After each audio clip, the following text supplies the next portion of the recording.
भरत तिवारी मामले इन दिनों बिहार में चर्चित है, पूरे भारत में चर्चित है।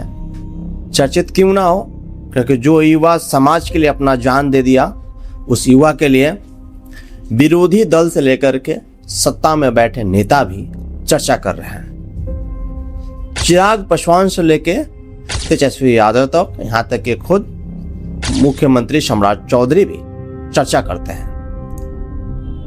वही भरत तिवारी जिन्होंने अपना हथियार फेंक दिया, फिर उनका इनकाउंटर किया गया, जिसके बाद से पूरे बिहार में बवाल छिड़ गया।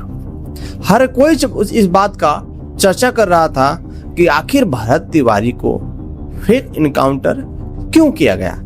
लोग सवाल पूछ रहे थे सरकार से, प्रशासन से, कि आखिर फेक इनकाउंटर क्यों किया गया, जबकि सबको पता था कि भरत तिवारी अपने समाज के लिए, भरत तिवारी अपने ग्रामीणों के लिए, भरत तिवारी किसी एक विशेष जाति के लिए नहीं कर रहा था। भरत तिवारी वो तमाम लोगों के लिए काम कर रहे थे जिनको वाकई जवनिया गांव में जरूरत था।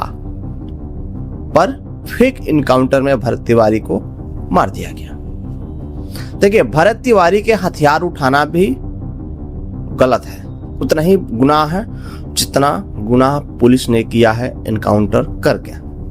भरत तिवारी को भी हथियार नहीं उठाना चाहिए, गलत है। पर जरा सोचिए, भरत तिवारी से इम्प्रेस होकर के अब बिहार में युवा जो है प्रशासन के सिखाना शुरू कर चुके हैं। आपको एक तस्वीर दिखाता हूं, जो अभी आप तस्वीर देख रहे हैं, पहले इस तस्वीर को देख लीजिए।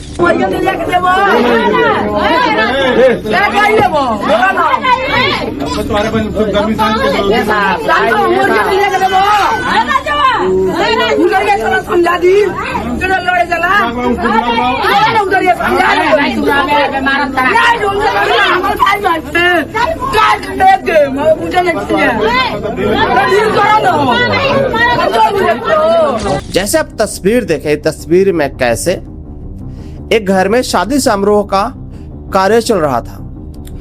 किसी पुराने केस में प्रशासन यह पहुंचती है अपनी छानबीन करने के लिए। परिवार बहुत सादगी के साथ कहता है, ठीक है साहब, आप छानबीन कर लीजिए, पर ये ध्यान रखिए कि मेरे घर में हमारी बेटी की शादी है। प्रशासन पहली ही लिहाजा में गाली देकर के बात करती है। जैसे ही गाली देकर के प्रशासन बात करता है, उसी दौरान वह बैठा 15 साल का एक लड़का उठ खड़ा होता है और कहता है, मेरी माँ को मेरे आंख के सामने गाली मत दो। अगर गाली दोगे यहीं काट के रख दूंगा। अगर मेरी माँ को गाली दोगे तो चलो मैदान में देख लेते हैं कौन कितना हथियार चलाता है। मेरी माँ को गाली दोगे तो याद रखो, छोड़ूंगा नहीं मैं। ऐसे तमाम तरह के जो है बात वो बच्चा प्रशासन से कहता है। बच्चा इसलिए कह रहा प्रशासन से क्योंकि उस बच्चे के सामने उसके माता पिता को प्रशासन गाली दे रही थी। जरा सोचिए, कानून में कहीं भी ये नहीं है कि आप किसी व्यक्ति के छानबीन के लिए जाएं तो आप उसको गाली के साथ बात करें। कानून किसी को इस बात का इजाजत नहीं देता है, चाहे वो वर्दी में पुलिस वाले हो या बड़े अधिकारी कोई भी हो।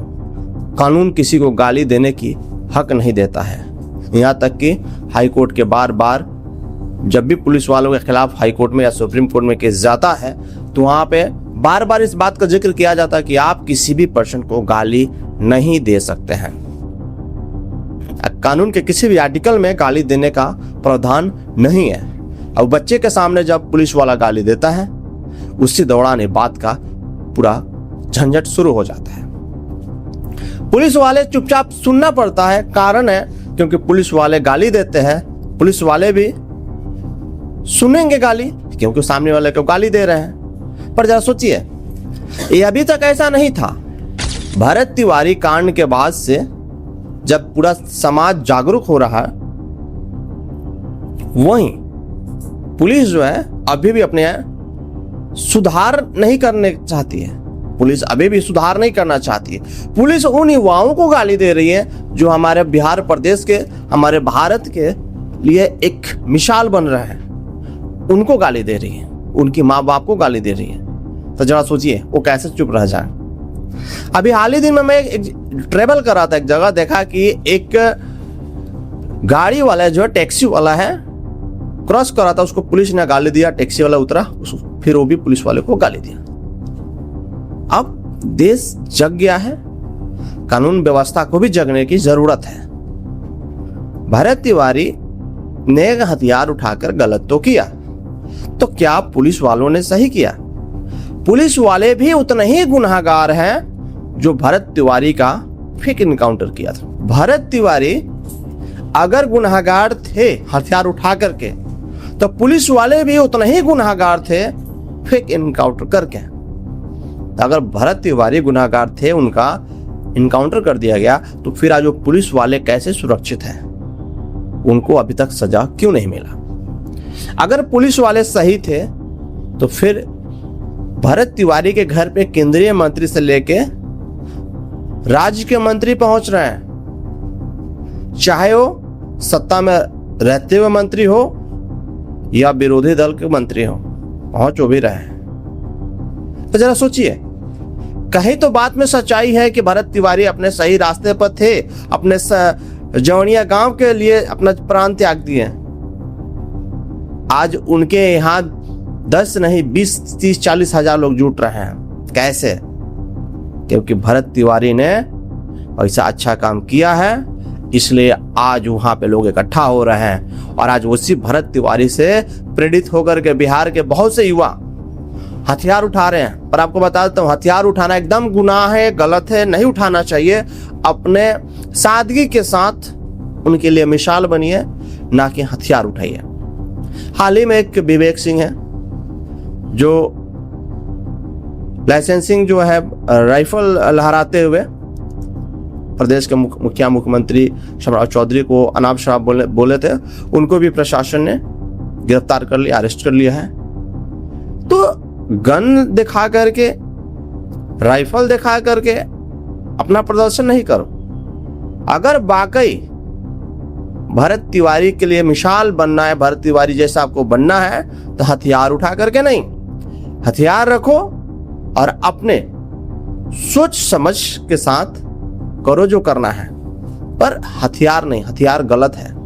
कानून आपको नहीं बख्शेगा, चाहे किसी भी परिस्थिति में कानून आपको नहीं बख्शेगा और आपको सजा मिलेगा, आपको काटना पड़ जाएगा। इससे अच्छा है कि आप समाज के लिए करो और हथियार उठा करके नहीं, अपनी बातों से। वही बात आता है कि क्या बिहार पुलिस जो भरत तिवारी के फेक एनकाउंटर किया, उनको क्या सजा होगा? तो देखिए, भरत तिवारी के फेक एनकाउंटर करने वाले जो भी वहां पे मौजूद थे, चाहे अफसर थे या थाना प्रभारी थे या एसटीएफ के जो जवान थे वो मौजूद थे, उन जिन व्यक्तियों को सस्पेंड किया गया है, अब उन पे हत्या का केस चलेगा, ऐसा अनुमान जताया जा रहा है। कहा जा रहा है कि पहले इंक्वायरी होगी तब चलेगा। पर क्या भरत तिवारी के मामले में भी ऐसा इंक्वायरी हुआ? क्या भरत तिवारी आदतन अपराधी थे?